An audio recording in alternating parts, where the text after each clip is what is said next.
Yes, student. Today topic is dielectric constant, which is denoted by K. So simply, it is the ratio of force between two charges in vacuum to the force between two charges in a medium is called dielectric constant. क्योंकि dielectric constant पे भी 1 mark का question कभी भी आ सकता है exam में, ठीक है। तो इट इज़ द रेशो, तो K is equal to, it is the ratio force between two charges in vacuum. तो वैक्यूम के लिए we will use Coulomb's law 1/4 pi, ये एप्सिलॉन नॉट यूज़ करेंगे, Q1 Q2 upon R square, ठीक है। अगर ये किसी मीडियम में रखा हुआ डिस्टेंस सेम रहेगा तो 1/4 पाई एप्साइल यूज़ करेंगे। मैंने पहले ही कहा था ये this is the permittivity of vacuum और this is the permittivity of medium. Formula रहेगा कूलम्ब्स लॉ, दो चार्जेस के बीच का हम निकाल रहे हैं ऐसे करके, ठीक है। हमने क्या किया, ये सब कैंसिल हो गया, ये सब कैंसिल हो गया, ये सब कैंसिल हो गया, क्या बचता है, एप्साइल बचता है, ये ऊपर चला जाएगा। तो this implies that K is equal to epsilon upon epsilon naught, ठीक है। और मैंने कहा था फोर्स इन वैक्यूम, तो ये फॉर्मूला भी है, force in vacuum between two charges, force in medium. दो फार्मूले हमारे पास आ गए, किसके, डाइलेक्ट्रिक कांस्टेंट के। एक हम इसको ऐसे भी डिफाइन कर सकते हैं, the ratio of permittivity of medium to the permittivity of vacuum, है ना। ये परमिटिविटी ऑफ मीडियम है, परमिटिविटी मैंने पहले भी डिफाइन किया था। Permittivity determines the strength between two charges और it is the property of medium. मैंने कोई चार्ज को, दो चार्ज यहाँ रखे हुए हैं इस पर, इसे मैंने एयर में रखा तो पता लगा इनके बीच का डिस्टेंस 10 न्यूटन है। अब मैंने इसको वाटर में रख दिया, वाटर में इसमें डिस्टेंस 2 न्यूटन हो गया। तो ये कौन डिसाइड कर रहा है, मीडियम डिसाइड करता है कि दो चार्ज के बीच में फोर्स जो रहेगा वो कितना रहने वाला है। तो that is called the permittivity, है ना, ठीक है। अब इसके ऊपर क्वेश्चन कैसे पुट किया जा सकता है कि ऐसे क्वेश्चन हम करके देखेंगे ज़रा। क्वेश्चन ऐसे आएगा इसमें कि if force between two charges in vacuum is capital F and if a brass rod is placed between two charges, दो चार्जेस के बीच में ब्रास रोड हमने रख दी, ठीक है, then what will be the force between two charges, दो charges के बीच में फोर्स कितना रहेगा, ऐसा हमें बताना है। क्लियर है, यानी कि कहने का मतलब है बच्चों, यहाँ पर दो चार्जेस थे, ये मान लिया दो चार्जेस हैं Q1 और ये है Q2। क्लियर, ये दो चार्जेस हैं इस तरीके से, और मैंने क्या किया, उठा के एक ब्रास रोड इनके बीच में रख दी, this is the brass rod, ठीक है। अब इनके बीच में फोर्स कितना रहने वाला है ये हमें बताना है। तो कैसे करेंगे, as we know dielectric constant is equal to force vacuum force in medium. Clear है, ऐसा हमने रखा फोर्स इन मीडियम। अब हमें मीडियम क्या है, मीडियम हमारा है ब्रास रखा है हमने, और हमें ये निकालना है जब ब्रास रखेंगे तो फोर्स कितना रह जाएगा। तो इसको यहाँ पर ले जाएंगे, दिस इम्प्लाइज दैट F ब्रास यहाँ आ जाएगा और F वैक्यूम यहाँ आ जाएगा और K यहाँ आ जाएगा। और ये याद रखेंगे बच्चों कि मेटल के लिए K for metal is infinity, dielectric constant for metal is equal to infinity, infinite होता है, याद रखेंगे 3rd चैप्टर तक भी। ठीक है, अब हमें क्या करना है, फोर्स ब्रास का निकालना है। तो यहाँ पर फोर्स एफ है वैक्यूम में, ये रहा, और के की वैल्यू है इन्फिनिटी, ये रख दिया हमने। ठीक है, और ये कट गए। इन्फिनिटी को जब किसी से डिवाइड करें, यानी कि 0 ऐसे करें 1, तो 0 आएगा। ठीक है, क्यों बच्चों? लेकिन इनफाइनाइट से किसी को डिवाइड करें तो क्या आएगा, 0 आ जाएगा। क्लियर? अगर 1/0 करें तो क्या आएगा, यहाँ देखेंगे, अगर 1/0 डिवाइड करते हैं तो इनफाइनाइट आता है, लेकिन 1/इनफाइनाइट करते हैं तो 0 आंसर आता है। इसलिए इनफाइनाइट से डिवाइड कर रहे हैं तो फोर्स कितना आ जाएगा, 0 आ जाएगा। तो फोर्स जब ब्रास रखने से, कोई भी मेटल रखने से फोर्स कितना हो जाता है, 0 हो जाता है।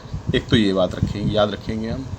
ठीक है, तो डाइलेक्ट्रिक कांस्टेंट पे इस तरह के क्वेश्चन हमसे पुटअप किए जा सकते हैं। अब हमने पढ़ा था कूलम्ब्स लॉ, तो कूलम्ब्स लॉ पे कुछ क्वेश्चन, चार्ज पर हमने पढ़ा पहले, तो चार्ज पे कुछ न्यूमेरिकल देखते हैं, करके देखते हैं वो कैसे होते हैं। ठीक है, कोशिश करेंगे। तो ये NCERT एग्जाम्पल है हमारे सामने, ये मैंने रखा है NCERT एग्जाम्पल। क्लियर? तो NCERT के एग्जाम्पल और NCERT के जितने भी न्यूमेरिकल एक्सरसाइज के सब मैं यहाँ पर ही कराऊंगा। इजी होगा तो तुम करोगे, हार्ड होगा तो मैं करूँगा। तो उसको पढ़ते हैं। If 2 spheres A and B, 2 spheres हैं A and B, are identical in shape. 2 sphere हैं A और B, 2 स्पीयर हैं। ठीक है, चलिए, एक स्पीयर हुआ A, चलो, एक स्पीयर हुआ B। क्लियर? 2 स्पीयर हमारे पास हैं। क्लियर है बच्चों? फिर क्या कहता है, सेम साइज, सेम है, साइज सेम है, हैविंग चार्ज ऑन ईच इतना। तो charge on each, charge on each sphere कितना है, Q इज इक्वल टू कितना है बच्चों, 6.5 × 10⁻⁷ कूलम। ये तो हमें पता है। सेपरेटेड बाय 50 सेंटीमीटर डिस्टेंस, जिनके बीच का डिस्टेंस जो 50 सेंटीमीटर है। क्लियर है?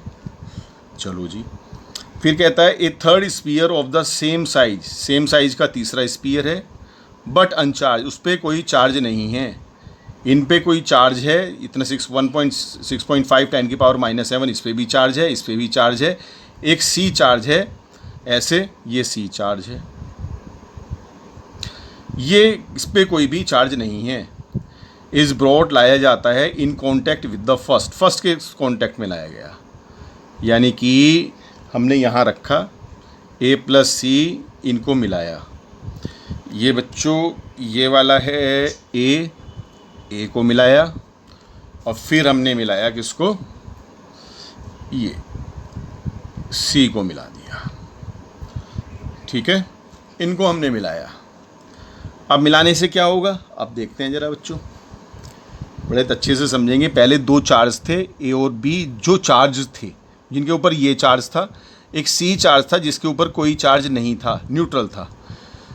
तो अब इसके ऊपर मान लिया Q चार्ज है, तो दोनों को मिलाएंगे तो दोनों पे चार्ज कितना कितना हो जाएगा, ये भी हम याद रखेंगे। दोनों पे जो चार्ज होगा वो हाफ हाफ हो जाएगा। तो इस पे चार्ज भी, इस पर भी Q/2 और इस पे भी Q/2, दोनों पे चार्ज हाफ हाफ हो जाएगा। याद रखेंगे इस बात को, इम्पोर्टेंट है। दोनों पे चार्ज Q/2, इस पे भी Q/2 हो गया। ठीक है, अब क्या करते हैं, ऐसा हमने कर दिया। ठीक, C पे Q/2 आ गया। अब B के कॉन्टैक्ट में लेकर आते हैं उसको। अब B के कॉन्टैक्ट में लाए हम C चार्ज को, ये C चार्ज अब इसके कॉन्टैक्ट में लाना है, ये C चार्ज इसके कॉन्टैक्ट में लाना है, और ये B चार्ज यहाँ पर है, ये B, ऐसे हमने किया। ठीक है, और वो बच्चों क्या कह रहा है, इन कॉन्टैक्ट विद द फर्स्ट के कॉन्टैक्ट में लाए तो C पर कितना चार्ज आ गया, Q/2, इस पर भी A/2। अब यहाँ से हमने हटा लिया। Then brought in contact with the second, जो सेकंड चार्ज था उसके कॉन्टैक्ट में लाए, यानी कि यहाँ पर चार्ज जो है B पर तो चार्ज Q है अभी, ठीक है, और यहाँ पे चार्ज है Q/2, इसमें टच करके Q/2 करने के बाद ऐसे लाए। तो यहाँ पर चार्ज जब हम देखते हैं टोटल चार्ज कितना होगा, तो टोटल चार्ज होगा Q प्लस Q/2, दोनों पे टोटल चार्ज देखते हैं क्योंकि वो हाफ हाफ डिवाइड होगा। तो ये आ जाएगा बच्चों 3Q/2। अब टोटल चार्ज है 3Q/2 और वो चार्ज क्या होना है, हाफ इस पे जाएगा, हाफ इस पे जाएगा। पहले से ही इस पे Q है, इस पे कोई चार्ज नहीं था, दोनों आपस में मिले तो ये वाला Q charge half half divide हो गया Q/2। इससे टच करने के बाद C को B के टच में लाए तो B पर चार्ज Q था और C पे Q/2 था। ठीक है, अब इसका Q और इसका Q/2 दोनों मिले तो टोटल चार्ज कितना हो गया 3Q/2। अब इसमें से हाफ हाफ होगा। ठीक है, अब इसमें से हाफ हाफ होगा तो चार्ज कितना आ जाएगा, इसका मैं हाफ कर रहा हूँ, देखो हाफ करने का मतलब है ऐसे हाफ, ये हाफ हो गया।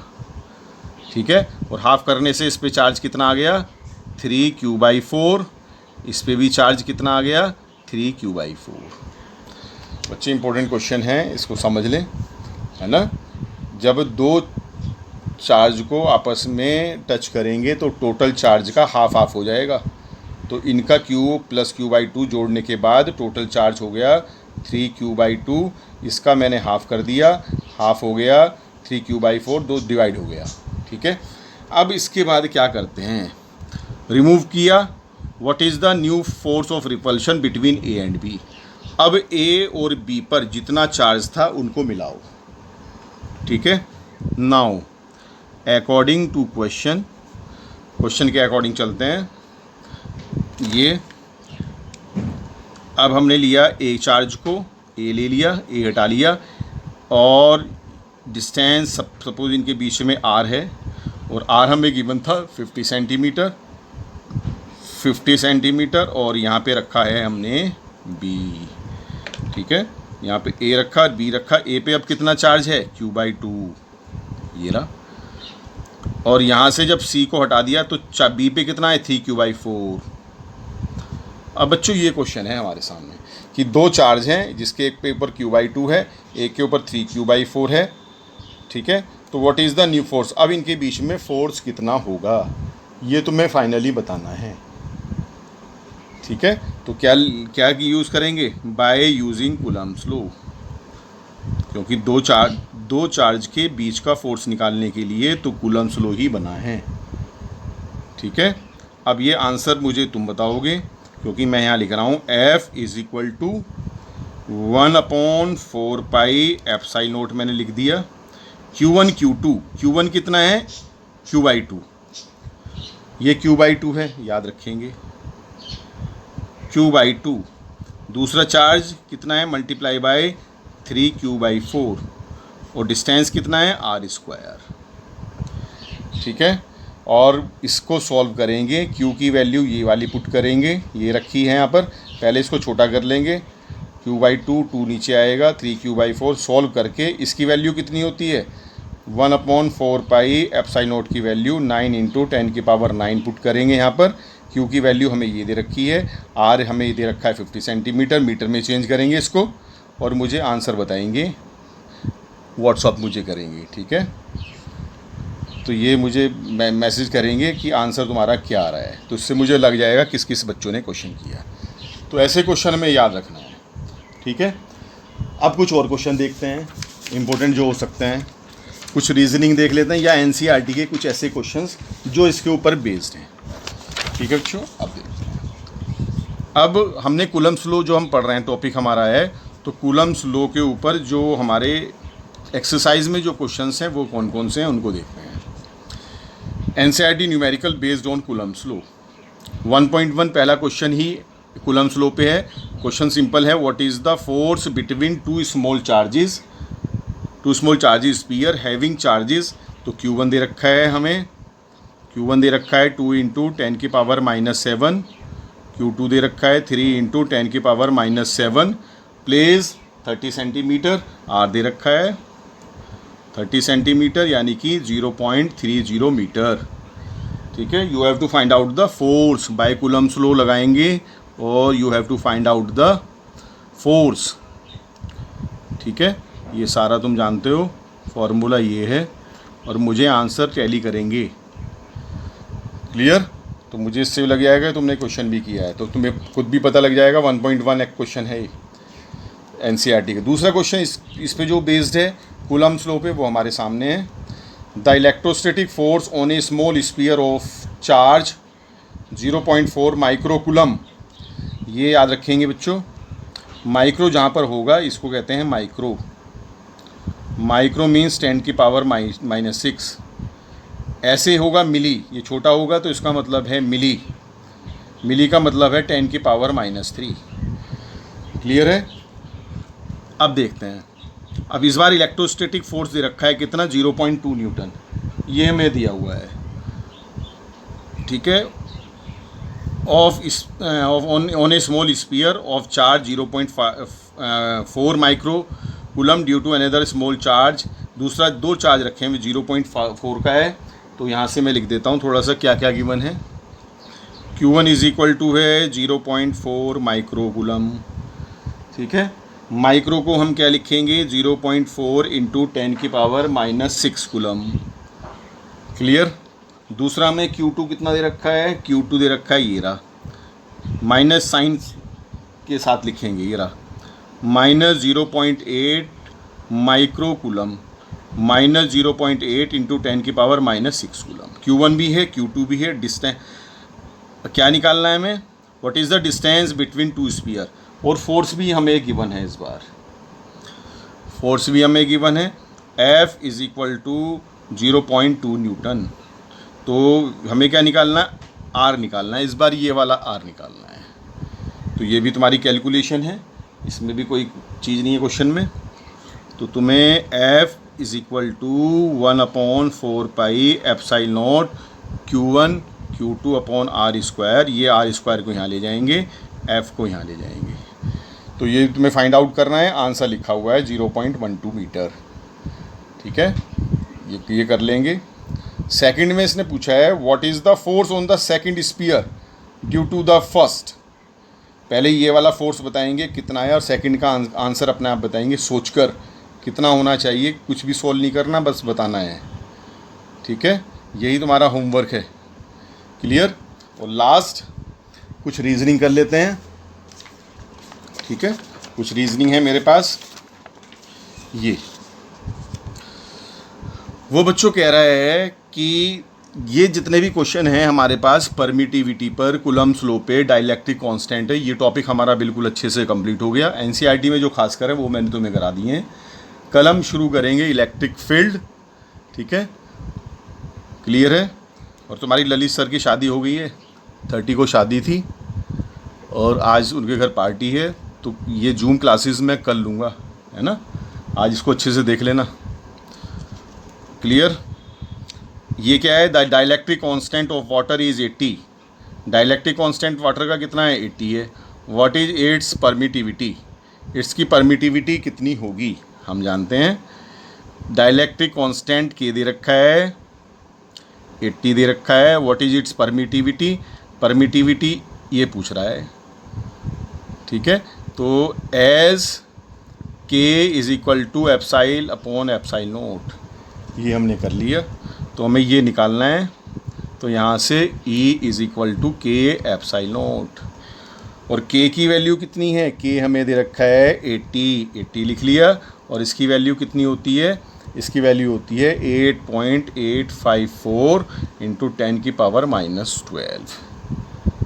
इसको सॉल्व करोगे तो 7.0 करके ऐसे आंसर आएगा, 10⁻⁻10 कूलम स्क्वायर न्यूटन -1, ये ऐसे आंसर आएगा।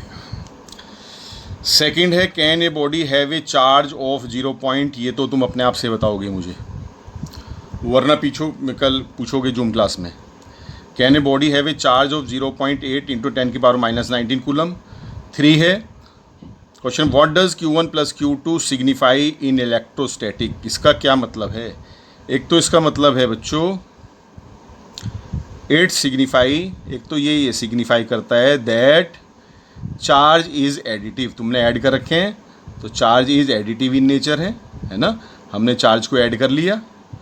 दूसरा, इनसे क्या पता लगता है, अगर मैं Q1 plus Q2 is equal to 0 है तो Q1 इज इक्वल टू, ऐसे ही ले जाऊँ मैं इसको, इससे क्या पता लग रहा है, and both charges are equal and opposite.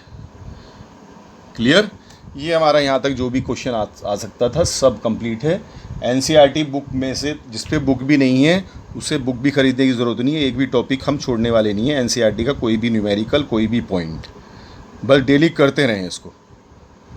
ठीक है बच्चों? ओके।